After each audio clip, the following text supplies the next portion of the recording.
Olá, eu me chamo Amanda Santos, sou uma filha amada de Deus. Hoje eu vim compartilhar com vocês Gálatas capítulo 5, onde relata sobre a liberdade em Cristo. Quando eu bati o olho já nesse título, já tem muita coisa para se dizer só nessa frase. Cara, você já parou para pensar que você é livre em Cristo Jesus? Isso enche meu coração de alegria e eu espero que enche o seu também. E que você reflita sobre isso. Que você não volte para lugares que Deus já te tirou. Que você não volte para amarras que Cristo já te libertou.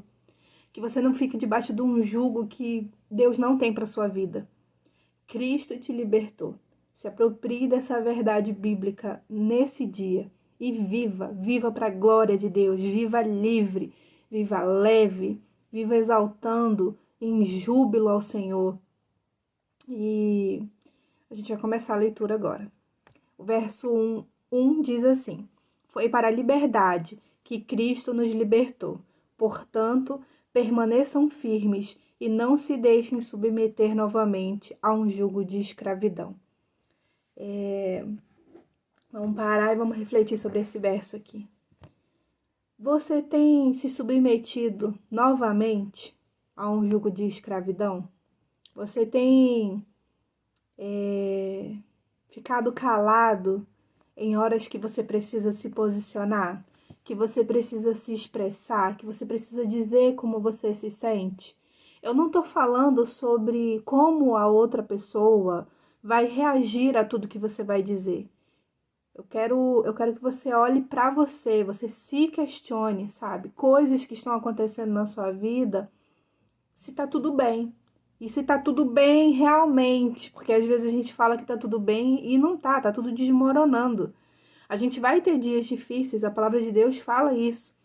Mas a gente permanecendo em Cristo, a gente compreende que a gente vive uma paz que excede todo entendimento, mesmo quando o furacão, o tsunami, o terremoto, o maremoto, a confusão toda tá armada, sabe?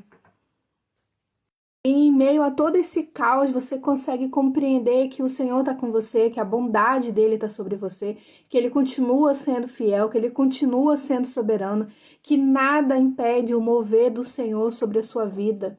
Eu não sei qual é o problema que você está passando, qual é a dificuldade que você está enfrentando, mas a resposta para isso tudo é Cristo. É você permanecer em Cristo, é você escolher a boa parte todos os dias quando você abre os olhos, é porque os propósitos do Senhor ainda estão, sabe, para vir à existência, sabe? Você ainda tem chamado, você ainda tem propósito para aquele dia, sabe? Vamos continuar, vamos passar para o verso 2 e diz assim: Ouçam bem o que eu, Paulo, tenho a dizer. Caso se deixem circuncidar, Cristo de nada lhes servirá. De novo declaro a todo homem que se deixa circuncidar que ele está obrigado a cumprir toda a lei. Vocês que procuram ser justificados pela lei separam-se de Cristo, caíram da graça. O verso 5 aqui eu dei uma destacada. Pois é mediante o Espírito que nós aguardamos pela fé a justiça que é a nossa esperança. Paulo fala sobre a gente focar em Cristo, sabe? Eu sempre penso naquela cena de Pedro andando sobre as águas e penso no fato que eu penso, né? Eu percebo, eu escuto pessoas falando assim: Nossa, mas Pedro fracassou, Pedro afundou. Tá, mas vamos voltar um pouquinho na cena?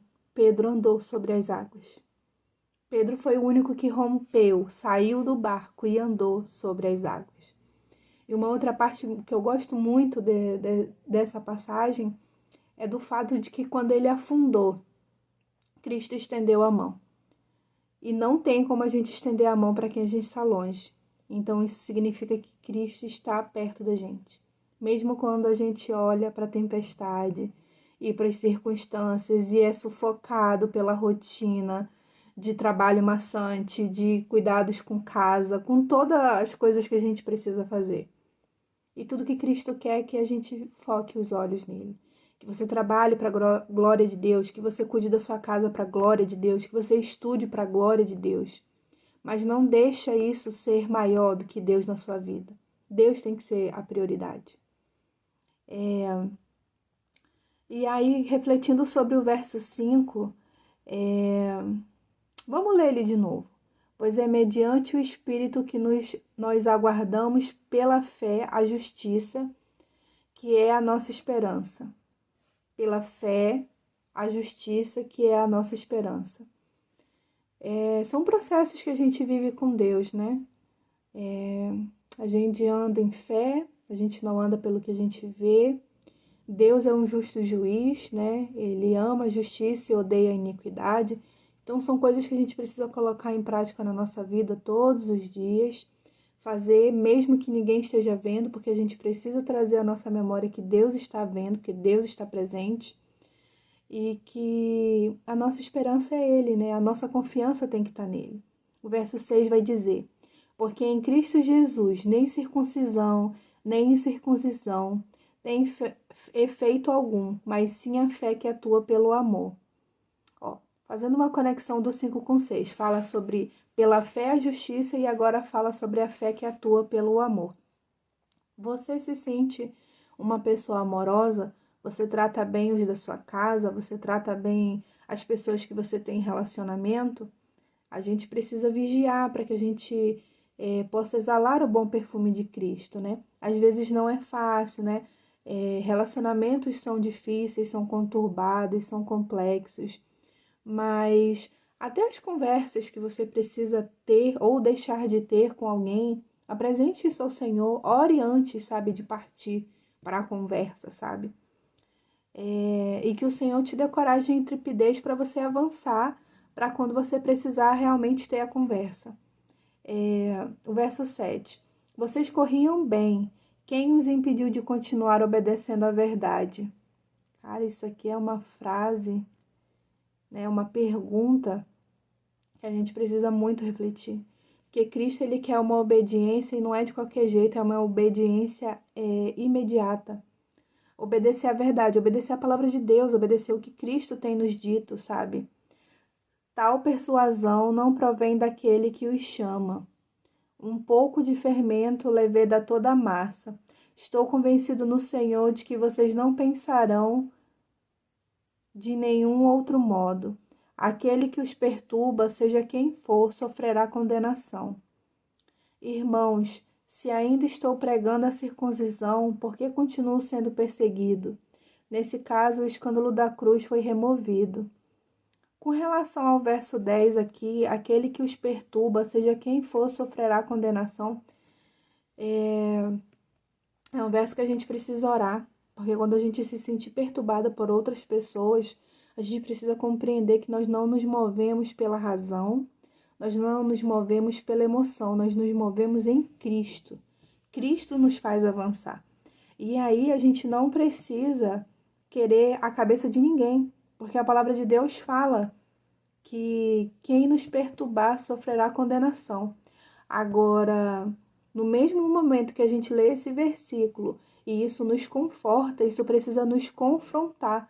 Nós somos pessoas que temos edificado ou perturbado as pessoas, porque nós vamos prestar contas das coisas que a gente fala, do que a gente faz, do que a gente pensa. E se a gente está perturbando alguém, a gente vai sofrer a condenação, porque a Bíblia, ela é muito verdadeira, sabe? Deus não é injusto. Então, a gente precisa se avaliar nisso também. Verso 12. Quanto a esses que os perturbam, quem dera que se castrassem. Irmãos, vocês foram chamados para a liberdade. Eu vou repetir esse começo desse verso 13 aqui, gente. Irmãos, vocês foram chamados para a liberdade. Para a liberdade. Cristo te fez livre. Se você não se sente livre, cara, conversa com Deus e se apropria disso. O verso 13 vai continuar e vai dizer: mas não usem a liberdade para dar ocasião à vontade da carne. Fica a dica, né? Hashtag fica a dica. Ao contrário, sirvam uns aos outros mediante o amor. Voltando no verso que falava sobre a fé que atua pelo amor, né? O verso 6. Toda lei se resume num só mandamento: ame o seu próximo como a si mesmo. Eu vou inverter um pouco. Eu vou colocar para a gente refletir sobre o fato da gente se amar, da gente se cuidar, da gente se enxergar, da gente se respeitar, porque a palavra fala: ame o seu próximo como a si mesmo. Mas como a gente vai amar o próximo se a gente não se ama? Se a gente não compreende o amor que Deus tem por nós? Eu abro esses livros, esses vídeos falando: olá, eu sou Amanda Santos, sou uma filha amada de Deus. Por quê? Deus tratou isso. Deus tratou isso em mim. E quando eu falo isso, eu quero declarar o que Deus declarou sobre mim, o que Deus sarou em mim. Você é um filho amado de Deus. Nada do que você fizer vai aumentar ou diminuir o amor que Deus tem por você, mas você precisa usufruir desse amor. Porque às vezes a gente não se sente visto, a gente não se sente acalentado ou confortado, e essas coisas todas a gente precisa buscar em Deus e tratar em Deus. Toda lei se resume num só mandamento: ame o seu próximo como a si mesmo. Que o Espírito Santo de Deus te traga à memória. Gálatas capítulo 5, verso 14. Ame o seu próximo como a si mesmo. Que você viva a plenitude desse verso. Mas se vocês se mordem e se devoram uns aos outros, cuidado para não se destruírem mutuamente. E aqui eu encerro esse vídeo. Feliz da vida. Feliz da vida porque a palavra de Deus alegra o coração, aquece, tira toda a tristeza, tira toda a angústia. E logo quando eu comecei a ler esse título, eu falei, cara, que coisa linda para declarar nesse dia, né? Que Deus abençoe você.